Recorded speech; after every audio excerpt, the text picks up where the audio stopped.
तो hello friends, एक बार फिर से फेमस इवन मोबाइल रिपेयरिंग में आज आप लोगों का फिर से स्वागत है।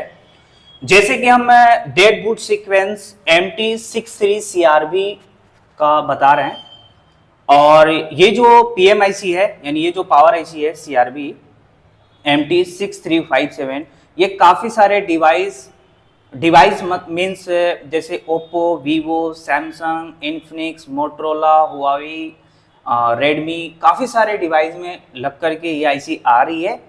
और अगर हम एक पार्टिकुलर डिवाइस की बात करें यानी हम जैसे रेडमी की बात करें तो रेडमी के बहुत सारे मॉडल में लग करके ये आईसी आती है और वीवो के कई सारे मॉडल में लग करके आ रही है, ओप्पो के कई सारे मॉडल में लग करके आ रही है, रियलमी की मॉडल में कई सारे लग करके आ रही है, इन्फिनिक्स में तो अधिकतर यही आईसी लग करके आती है CRB MT6357। ठीक है, इसके साथ एक MRB भी आता है, तो लगभग सेम ही होता है इसका सीक्वेंस।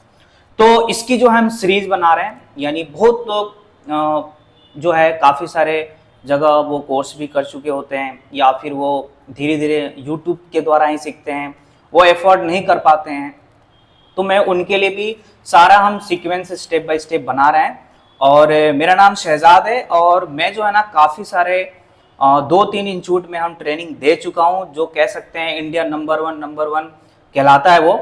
और जो भी मेरा नॉलेज है, जो भी एक्सपीरियंस है, वो हम दिल खोल कर शेयर करते हैं और कोशिश करते हैं कि एक इस तरीके से समझाया जाए ताकि वो लोग भी उसको चेक कर सकें जिनको बिल्कुल स्कीमेटिक नहीं आता है ना, वो भी चेक कर सकें हमारे समझाने के बाद। ठीक है, और इसमें लास्ट ये पार्ट 3 है, ठीक है ना। तो हो सकता है अगर इसमें रह जाए या कमेंट्स आए तो हम पार्ट 4 भी बनाएंगे, जो भी डाउट वगैरह होता है या फिर MMC के जो भी होती है, ठीक है ना। अब इसमें देखिए, इसमें आपको क्या फायदा होने वाला है। पार्ट 1 जो हम बताए थे यहाँ पे हम एक बार फिर से दिखा देते हैं ताकि आपको बता दें। और पहली बात है कि ये हम वीडियो और इसको हम क्यों देखें, क्या फायदा है। आप सर जी इस तरीके से बना करके क्या हमारे मोबाइल में ऐसा थोड़ा ही ना मिलेगा, बिल्कुल नहीं मिलेगा। लेकिन इसको समझकर आप कैसे समझ पाएंगे, कैसे आप बोर्ड पे चेक कर पाएंगे, चाहे आपको आता हो या फिर आपको आता है लेकिन पूरी तरीके से नहीं आता है, कैसे करेंगे वो भी मैं आपको इस वीडियो में लास्ट में बताऊंगा। मैं इस वीडियो में बने रहिएगा ताकि ये जो बताने जा रहा हूं पार्ट 3 में, ये ऐसा ट्रिक बताऊंगा मैं आपको कि बिना स्कीमेटिक के भी आप सिर्फ पावर आईसी के पास जाइए और हम आपको ट्रिक बताएंगे कि कैसे आप वोल्टेज लाइन, वोल्टेज कंपोनेंट को चेक कर सकते हैं कि ये 1.8 वाली कंपोनेंट यहाँ मिलेगा, 1.2 वाली कंपोनेंट यहाँ मिलेगा, 2.8 वाले कंपोनेंट यहाँ मिलेगा, VA12 का वोल्टेज यहाँ मिलेगा, क्रिस्टल का वोल्टेज यहाँ मिलेगा। कैसे आप चेक कर सकते हैं विदाउट स्कीमेटिक, ये भी मैं आपको ट्रिक बताऊंगा। बस इस वीडियो में लास्ट तक बने रहें, सपोर्ट और प्यार दिखाते रहिए ताकि मैं आपके लिए ऐसे वीडियो कंटेंट लाते रहूं। ठीक है, तो देखिए हम पार्ट 1 में ये समझाते हैं, ठीक है ना। पार्ट 1 में ये समझाते हैं प्राइमरी की सीक्वेंस, यानी आपका बैटरी और चार्जिंग। जब बैटरी की सप्लाई जाती है, चार्जिंग की 5 वोल्ट PMI IC, यानी वही कुछ लोग कमेंट्स भी किए हैं कि मीडियाटेक में PMI कब से कहलाने लगा। देखिए जी, इसमें जो है इसमें हमारी चार्जिंग का भी कनेक्शन होता है, लाइट भी होता है, ग्राफिक भी होता है, चार्जिंग भी होता है और हमारी VPH पावर भी निकालती है। तो इसको चाहे हम DC टू DC बोले, चाहे चार्जिंग बोले, लाइट बोले, चाहे हम PMI इसलिए बोले थे क्योंकि क्वालकॉम में ज्यादातर PMI, तो लोग को समझ में आ जाए कि अच्छा एक PMI और एक PM यानी एक सब और एक मेन, उनको समझाने के लिए चीज बताया गया है। ठीक है, तो बैटरी की सप्लाई और चार्जिंग की सप्लाई, यानी चार्जिंग के 5 वोल्ट और बैटरी के जितना होता है आपको पता होगा 3.7 से 4.2 4.4 वोल्ट इसके अंदर जाती है। इससे हमारी स्विचिंग VPH बनाती है, VPH बना करके कई सारे हमारे सेक्शन के अंदर जाती है, यानी जिस IC को नीड होती है ना ये वोल्टेज 3.7 से 4.2, तो वो IC या तो फिर बैटरी से डायरेक्ट ले लेगी वोल्टेज या फिर आपकी PMI IC से VPH बनकर उस IC के अंदर जाएगी। तो उसी तरीके से हमारे जो PMI IC से VPH निकल रही है उसी तरीके से हमारे PM के अंदर भी जा रहा है। तो हम बूट सीक्वेंस बता रहे हैं, डेड अगर हमारा डेड हो जाता है फ़ोन तो कैसे हम स्टेप बाय स्टेप चेक कर सकते हैं कि इन्हीं लाइन में कोई लाइन में फॉल्ट हो जाता है जिसकी वजह से फ़ोन ऑन नहीं होता है। तो हम बताए थे कि हमारे जो ये 5 कैपेसिटर लगे होते हैं, जैसे ये हमारा PMIC है 6357 CRB, 5 कैपेसिटर, इसके अलावा और भी होते हैं लेकिन 5 कैपेसिटर हमारा 5 बक के लिए लगा होता है, जो इस 5 कैपेसिटर से इनपुट होता है हमारे VPH। हम बॉल नंबर भी मेंशन कर दिए थे, आप इसको कंप्लीट देखना है। अगर आप पार्ट 3 देख रहे हैं, पार्ट 1 पार्ट 2 नहीं देखे हैं तो सबसे पहले मैं आपको बोलूँगा कि पार्ट 1 देखिए, फिर पार्ट 2 देखिए, फिर उसके बाद पार्ट 3 देखिए, तब आपको अच्छे से समझ में आएगा। और मैं गारंटी के साथ कह रहा हूँ, अगर आप इसको पूरे समझने की कोशिश करते हैं ना तो आपका टाइम बिल्कुल ज़ाया नहीं होगा और आप दिल से दुआ भी करेंगे, क्योंकि मैं जो है इस आपके लिए देखिए किस तरीके से हम प्रोजेक्ट रेडी किए हैं। देख सकते हैं ना, ऑलरेडी हम काम करते हैं, इसी में से टाइम निकाल कर ना देखिए हम प्रोजेक्ट बना करके हम समझाने की कोशिश कर रहे हैं, ताकि जो है आप लोग को जो है ज़्यादा समझने में दिक्कत ना हो। देखिए वीडियो तो बहुत सारे हैं, है ना, तो मैं कोशिश ये करता हूँ कि देखो मैं भी एक टाइम था मैं सीखा था, तो मैं उस टाइम जब सीखा था तो क्या सीखा था, और मैं जो अब जो हम कर रहे हैं, यानी अब हम जो इस धीरे धीरे समझते आ रहे हैं, तो कैसे समझते आ रहे हैं, कैसे हम कोशिश किए, बस उसी चीज़ को हम शेयर करते हैं ताकि आप लोग भी अच्छे से समझ में आ जाए और आप लोग भी अच्छे समझ करके चेकिंग कर सके और रिपेयर कर सके। ठीक है, तो ये पार्ट 1 में समझाते हैं, यानी हमारी primary VBAT VPH line input. Part 2 में ये समझाते हैं कि हमारे बक सर्किट आउटपुट, PM के आउटपुट में बक सर्किट समझाते हैं कि हमारे ज़्यादातर मीडियाटेक के फ़ोन में बक सर्किट में ज़्यादातर, ये नहीं कि सब फोन में, ज़्यादातर हमारे CRB के साथ एक 8 पिन की एक्सटर्नल बक कन्वर्टर IC लगी होती है, 8 पिन की, जो हम पार्ट 2 में हम स्क्रीन पे भी लगा चुके थे। बस ये लगाना भूल गया था, VA12 वाली हम लगा देंगे, कोई कन्फ्यूज़न नहीं होनी चाहिए। ठीक है, तो बक कन्वर्टर IC और एक VA12 IC जो हमारी 1.2 सप्लाई निकालती है। तो इसमें हम ये बताए थे कि हमारे 5 कॉइल में किस तरीके से बक मोडेम और कोर हमारी CPU के अंदर जाती है, किस तरीके से हमारी बक कन्वर्टर IC आउटपुट होती है, इसको चलने के लिए कौन कौन सी सप्लाई चाहिए, VA12 कैसे हमारी आउटपुट निकलती है, उसको चलने के लिए कौन कौन से सप्लाई चाहिए, ये बताए थे हम पार्ट 2 में, काफ़ी अच्छे से एक्सप्लेन करके। तो आप पार्ट 2 को देखिए, आपको भी अच्छे समझ में आ जाएगा। अब आते हैं हम पार्ट 3। तो जी हाँ, पार्ट 3 की अगर हम बात करें ना, तो इसमें जो है, जो देखिए पार्ट 1 पार्ट 2 तो लगभग YouTube में भी अपलोड है, बहुत सारे अपलोड किए हैं, लेकिन पार्ट 3 में ना बहुत सारे चीज़ें नहीं हैं। तो मैं जो है ना काफ़ी सारी चीज़ें कवर किए हैं, ताकि आपको जो है इन सभी लाइन को चेक करने के बाद आपको 100% कह रहा हूँ कि फॉल्ट मिलना ही मिलना है, कि यहाँ से फॉल्ट है, बस आपको चेक करना आनी चाहिए, है ना, चेक करना आनी चाहिए। और कुछ कुछ अगर नहीं मिलता है तो आपको डायग्राम रीड करना आनी चाहिए, ताकि आप उसके द्वारा कर सकें। अब हम आते हैं पार्ट 3 में जी। देखिए पार्ट 3 में क्या है, हमारे PM का LDO, पार्ट 1 में VBAT VPH, पार्ट 2 में बक सर्किट, अब हम पार्ट 3 में LDO सर्किट कंट्रोल का जिक्र करेंगे। तो देखिए LDO सर्किट में ना सबसे पहले, बक में तो हमारा मोडेम और 2 वोल्ट कोर ये सब तो हैं कि हमारे चेक करना ही करना होता है। अब हमारा LDO सर्किट में सबसे पहले वोल्टेज रेफरेंस का चेक करना होता है। हम लास्ट में ये भी हम आपको मेंशन कर देंगे तीनों को मिला करके, कि आपको 1 2 3 4 5 कैसे कैसे चेक करना है, ठीक है ना, ताकि आपको कोई कंफ्यूजन ना हो। और इसको स्क्रीनशॉट ले लीजिएगा ताकि आपको कोई कंफ्यूजन भी ना हो, ठीक है। तो सबसे पहले हमारा वोल्टेज रेफरेंस, जो कि 1.2 वोल्टेज आती है, चार्जर लगा करके या फिर बैटरी लगा करके भी ये वोल्टेज आती है, ये कहीं नहीं जाती है, ये पावर से ही सिर्फ कनेक्शन होता है, ठीक है। अगर हम इसकी बॉल नंबर की बात करें तो देखिए बॉल नंबर जो है ना T14 है, T14। ध्यान दीजिए, कोई भी आपके पास डिवाइस और मॉडल हो, सिर्फ आप पावर IC की देखिए डॉट किधर है ना, डॉट देखिए, जैसे इस हम जो लगाए हैं इसकी डॉट इधर है, तो आप देख लीजिए डॉट इधर है या इधर है या इधर है या इधर है, पहले ये देख लीजिए। या फिर सबसे अच्छा ये होगा कि देख लीजिए कि बक कॉइल किधर है, इधर है, तो बक कॉइल के ठीक सामने हमारा मिलेगा वोल्टेज रेफरेंस का। बक ये बक कॉइल है तो बक कॉइल के ठीक सामने, यानी इधर बक है तो इस साइड रेफरेंस मिलेगा।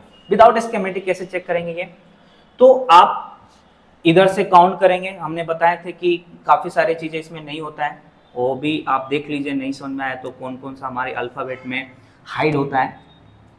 तो ये है T14, तो इधर से T लास्ट में 14, 1 2 3 जो यहाँ खाली है ना उसको भी काउंट करें। क्यों? क्योंकि यहाँ खाली है बट यहाँ खाली तो नहीं है ना। तो 1 2 3 4 5 6 7 8 9 10 11 12 13 और 14, तो T14 है वोल्टेज रेफरेंस जो 1.2 आनी चाहिए। इस लाइन में शॉर्टिंग हो जाएगी ना, वोल्टेज सारे ड्रॉप हो जाएंगे, कुछ भी वोल्टेज नहीं बनेगा, आपका फोन या नहीं होगा, लो बूटिंग रहेगी। डीसी मशीन से चेक करेंगे, लो बूटिंग रहेगी। तो इसमें चेक कर लेना है कि ये कैपेसिटर शॉर्ट तो नहीं है। विदाउट स्कीमेटिक कैसे चेक करेंगे? तो देखिए विदाउट स्कीमेटिक कैसे चेक करेंगे। अब मेरा आपसे क्वेश्चन है कि जैसे कि ये हम बॉल नंबर बता रहे हैं T14, ठीक है, तो मान के चलिए ये आईसी हो गई, पावर आईसी, ठीक, यहां से ए हुआ और ये टी हुआ, ठीक, ये ए और ये टी। अब ये लास्ट में क्या है? 14, ये 14 का बॉल है।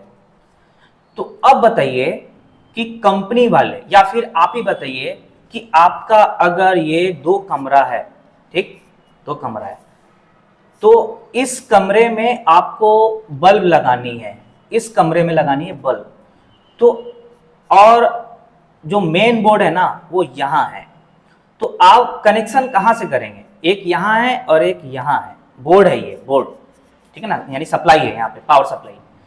एक रूम यहाँ है, एक रूम यहाँ है, कनेक्शन इस रूम में करना है, तो आप कहां से ले जाएंगे? यहां से ले जाएंगे या फिर यहां से ले जाएंगे? जाहिर सी बात है कि जहां पास होगा वहां से ले जाएंगे, यानी हमारी वायर जो है वो कम लगे, ठीक है। तो उसी तरीके से जब बॉल यहां है तो कंपोनेंट कहां मिलेगा?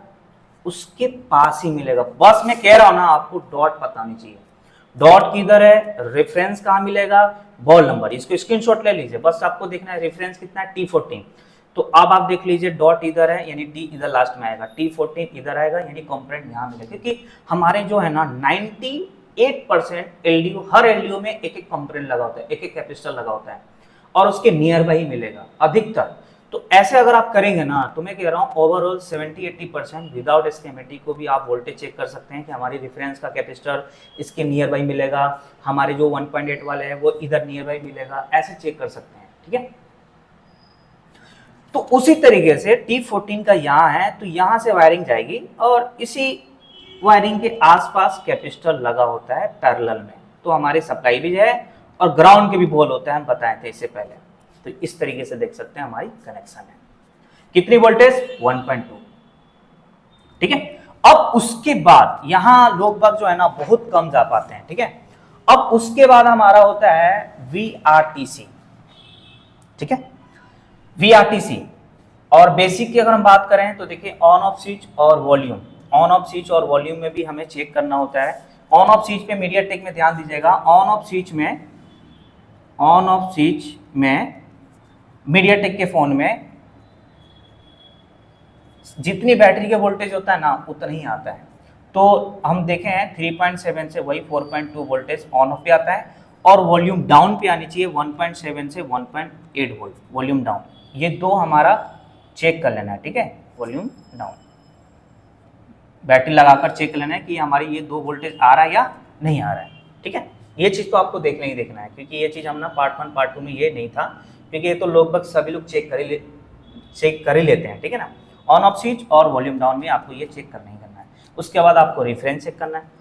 इससे पहले जो हम बताए थे बक और वीवैट वीपीएच वो आपको चेक करना ही करना है, लेकिन जब हमारा एम्पियर लेता है ना डीसी मशीन पे, तो उससे जो है वो हमारा क्लियर हो जाता है कि वीवैट वीपीएच यानी प्राइमरी में कोई फॉल्ट नहीं है, ठीक है। जो भी चेक करना है सेकेंडरी में चेक करना है।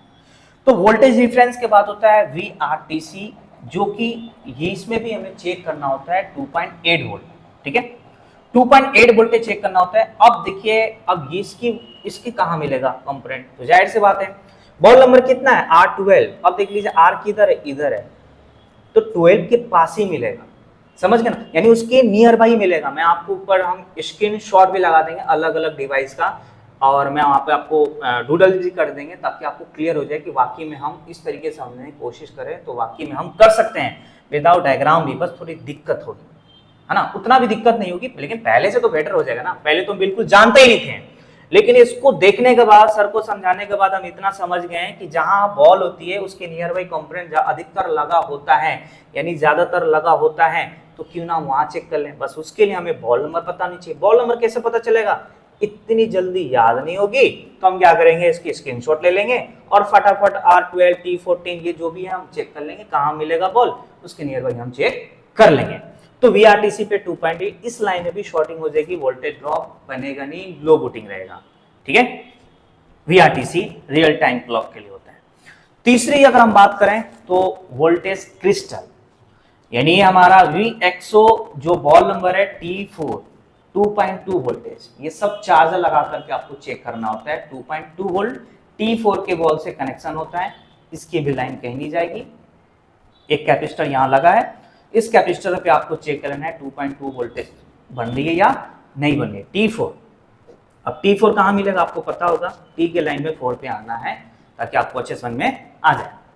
अब इसके बाद होता है T4 के बाद VS1 जो हम बताए थे 2 वोल्ट की, ठीक है ना, ये वाले जो हमारा है 2 वोल्ट का जो HLU है ये बनना चाहिए, सीक्वेंस है हमारा, ठीक है ना, 2 वोल्ट। ये तो पहले ही बता दी थे पार्ट 2 में कि अगर हमारा ये आ गया, इसके द्वारा बक एक्सटर्नल कन्वर्टर हमारी वो हो गई, आउटपुट निकाल दी, VA12 आउटपुट हो गई, तो उसी से क्लियर हो जाएगा, ठीक है।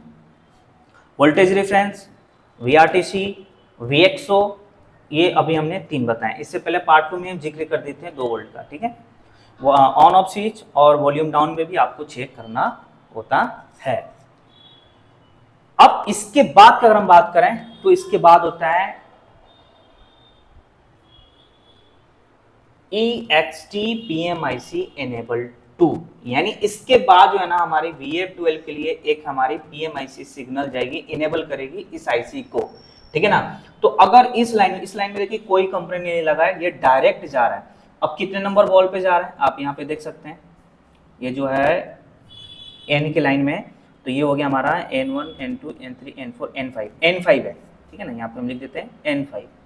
तो N5 से ये जा रही है हमारी इनेबल VA12 में, तो इस लाइन भी अगर हमारा ट्रैक टूट जाएगी, ब्रेक हो जाएगी, तो हमारा ये इनेबल नहीं होगी और इस कंडीशन में भी हमारा सेट ऑन नहीं होगा। तो ये सारे चीज़ें अच्छे समझने के लिए ना हमारे स्टेप बाय स्टेप ये सारे चीज़ करना होता है।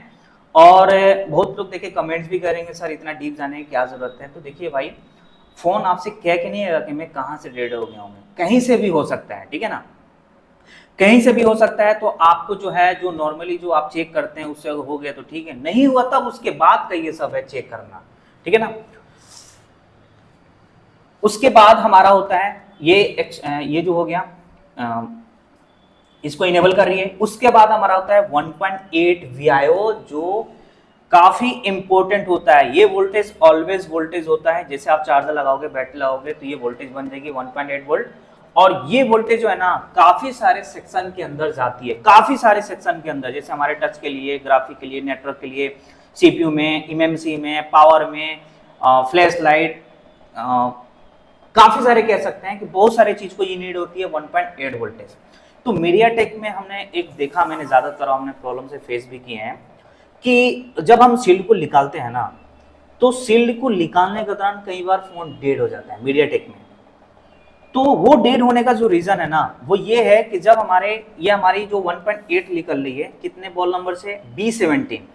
अब इसको ढूंढने का तरीका क्या है, तो हमारे देख लीजिए डॉट यहाँ है तो B के लास्ट में 17, तो इसके नियर बाई कॉम्पोनेंट मिलेगा, मैं आपको स्क्रीन पे ऊपर लगा देंगे ताकि डिफरेंट डिवाइस का लगा देंगे ताकि आपको डाउट जो है बिल्कुल क्लियर हो जाए। किसके नियर बाई मिलेगा, विदाउट स्कीमेटिक भी चेक कर सकते हैं। B17 पर आपको पता होनी चाहिए कि 1.8 वाली कितने बॉल नंबर से कनेक्ट होती है, तो B17, B17 से कंपोनेंट कनेक्ट है, कैपेसिटर है, जहां से 1.8 निकलती है, तो यहाँ से 1.8 तो जहां जाना चाहिए वहां तो चली जाती है, लेकिन इसके अंदर 2 कनेक्शन और अलग अलग हो जाती है, जिसको इससे पहले हमने बताए थे सेंसर पैड लाइन। तो यहाँ से एक लाइन कट गई, एक यहाँ से लाइन कट गई, तो एक लाइन जा रही है CPU में, है ना, AVDD 18 यानी 1.8, और एक जा रही है EMCP यानी eMMC के अंदर जा रही है, ठीक है ना। तो कई बार ऐसा होता है शील्ड को निकालते हैं ना, तो ये हम सेंसर जो लाइन है काफ़ी पतली होती है, आपको दिखेगा नहीं, इंटरनल होता है ये। तो जब हम शील्ड को निकालते हैं तो ये कनेक्शन टूट जाती है, तो जब ये टूट जाती है ना तो ये सप्लाई जाती है नहीं है, और जब ये सप्लाई नहीं जाएगी 1.8 वाली तो इसकी वजह से CPU हमारा ऑन नहीं होगा, सही से काम नहीं करेगा, फोन डेड हो जाएगा, ठीक है। चलिए मैं आपको क्लियर कर देता हूँ मैं यहाँ पे, ताकि आपकी कोई कंफ्यूजन ना हो। मैं ये समझाने की कोशिश कर रहे हैं कि जैसे ये हमारे पीएमआईसी है, पीएमआईसी से हमारी 1.8 वोल्टेज निकली, तो ये 1.8 वोल्टेज जहां जाना चाहिए वहां तो चली जाएगी, ठीक है, लाइट ग्राफिक पीएम जहां जाना चाहिए वहां चली जाएगी। साथ में यहाँ से सेंसर पैड लाइन से होकर के सीपीयू में जा रही है, ठीक है, सीपीयू में जा रही है, एक और सेंसर पैड से हमारा ईएमसी में जा रहा है। तो अगर शील्ड के निकालने के दौरान ये क्या होता है, टूट जाता है। टूटने का मतलब क्या हो गया, अब ये हमारा गैप हो गया, ये ठीक है ना, ट्रैक टूट गया। तो अब जो वोल्टेज जो 1.8 पावर से निकल रही है ना, वो 1.8 जाएगी नहीं इसके अंदर। जब नहीं जाएगी ना तो मोबाइल ऑन नहीं होगा, क्योंकि सीपीयू सही से तरीके से काम नहीं करेगी। तो ऐसे कंडीशन में आप क्या करेंगे, ऐसे कंडीशन में आप जो है इसकी स्कीमेटिक की हेल्प लेंगे कि हमारी 1.8 B17 से जो निकल कर जा रही है हमारी सीपीयू और एमएमसी के अंदर, तो इस जो सेंसर पैड के लाइन में जो कैपेसिटर लगा है जो सीपीयू में जा रही है, वो कैपेसिटर पे वोल्टेज आ रहा है या नहीं आ रहा है, ठीक है ना। अगर नहीं आ रहा है तो हम क्या करेंगे, यह जो 1.8 जो ऊपर जा रही है वहां से जंपर यहाँ कर देंगे ताकि वहां तक पहुंच जाए, ठीक है ना। यहाँ पे हो सकता है आपको थोड़ा कंफ्यूजन हो जाए, लेकिन कोई बात नहीं, आपको स्कीमेटिक पढ़ना आता है, रीड करना आता है, तो आप इसको वहां जाके देख लीजिए कि वाकई में, नहीं तो मैं स्क्रीनशॉट लगा देंगे, देखिए जी किस तरीके से हमारा ये कट होकर के जा रही है, ठीक है। VIO 18 की अगर हम बात करें, उसके बाद होता है VEMC, ये भी हमारा ये जो एमएमसी के अंदर जा रही है।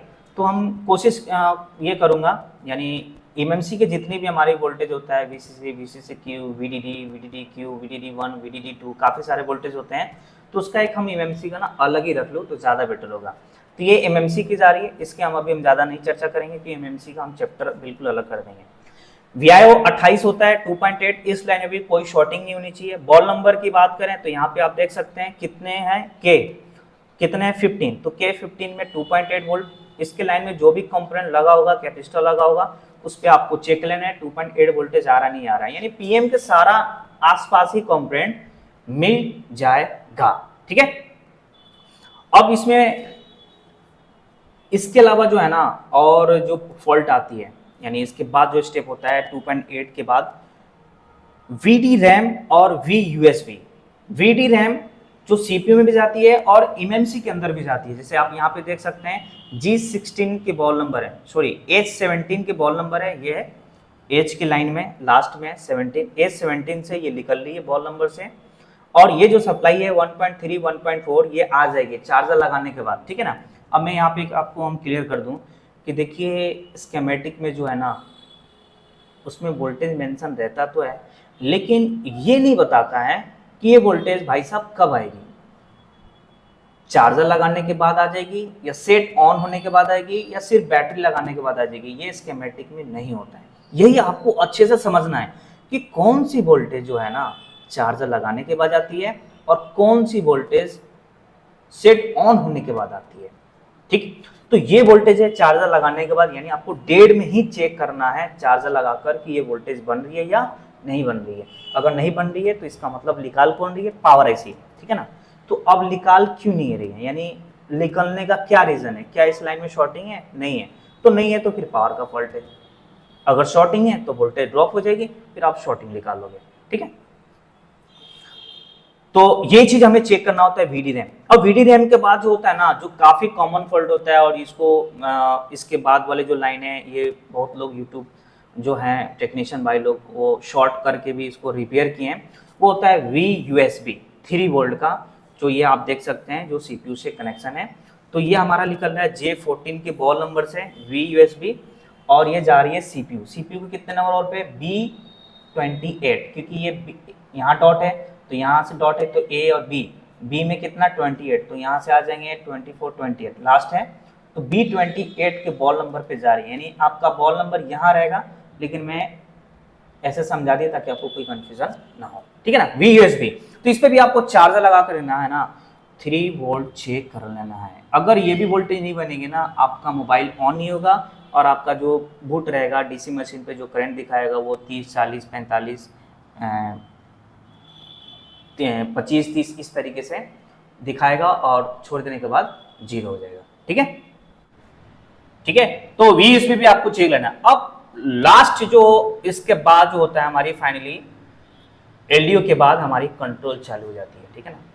देखिए हमारा पहला होता है प्राइमरी का वीवीआई पीपीए चेक करना, दूसरा होता है बक सर्किट, तीसरा होता है एलडीयू सर्किट और चौथा होता है हमारा कंट्रोल सर्किट। ठीक है, तो अब इसके बाद कंट्रोल में जो है ना वो क्या होता है, हमारे पावर एसी से, यानी पावर एसी से जो है रीसेट लाइन निकलती है, सीपीयू के अंदर जाती है रीसेट लाइन। ठीक है ना, तो यहाँ पे आप देख सकते हैं कि इस बॉल से, यानी हमारी ये बॉल की बात करें तो ये आर है, 1 2 3 4, R4 है ये।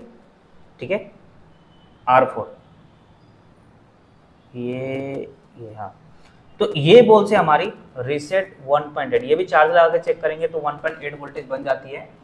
तो 1.8 वोल्टेज निकल कर हमारे सीपीयू के अंदर जाती है। देखिए यहाँ पे हम जो सीपीयू जो लगी है ना MT6765, लेकिन यहाँ पे थोड़ी चेंज भी हो जाएगी, लेकिन पावर तो सेम रहेगा, सेम बॉल से निकलेगी, तो इसलिए हम पावर पे ही ज्यादा चर्चा कर रहे हैं। सीपीयू तो चेंज हो जाएगी, ठीक है ना, तो पावर पे कर रहे हैं क्योंकि आप पावर से ही, अगर आप बिटमैप चलाने आता है तो डायरेक्ट क्लिक करके देख लीजिए, या फिर आप उसके नियर बाई बॉल कहाँ है, कहाँ कंप्लेंट हो सकता है, उसके द्वारा भी आप चेक कर सकते हैं। ठीक है ना, तो 1.8 रीसेट की लाइन निकलती है। जब हमारे रीसेट जाती है ना, तब उसके बाद से हमारी पीएस होल्ड सीपीयू से निकलती है, पीएस होल्ड।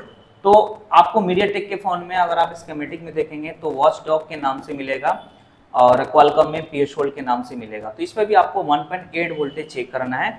ये हमारी जा रही है किसमें जा रही है, पीएम के अंदर जा रही है। ठीक है, तो अब इसके अलावा जब इतने ही में आपको फॉल्ट मिल ही जाता है, फिर भी नहीं मिला ना, तो अब उसके बाद से कंट्रोल में हम आपको ऊपर स्क्रीन पे लगा देंगे कि कंट्रोल में जैसे आरटीसी 32 किलोहर्ट्ज 0.9, उसके लाइन में 0.9 वोल्टेज चेक करना होता है। वीडियो में ज़रा सा भी अगर आपको डाउट लगे फिर से इसको रिपीट करके देखिए ताकि आपको अच्छे से क्लियर हो जाए। और वीडियो अच्छा लगे तो लाइक कमेंट जरूर करें, क्योंकि देखिए मन में दिल में सोच लेने से हमें कुछ पता नहीं चलेगा। आप जो भी लाइक और कमेंट्स आएगा उससे पता चलेगा कि हाँ वाकई में आपको इससे कुछ सीखने को मिला और आप इससे खुश हैं, और आप इसको लग रहा है कि इसको जानने के बाद हम जो है ना पहले से बेटर कर सकते हैं। नॉलेज होना बहुत ज़रूरी है, पहले कम था थोड़ा ज़्यादा हो जाएगा, इसको कोशिश करेंगे तो और बेटर और बेटर और बेटर होगा, क्योंकि मैं अभी भी सीखते रहता हूँ और आप लोग को भी हम जो भी सीखता हूँ उसको दिल खुलकर शेयर करते हैं। ठीक है।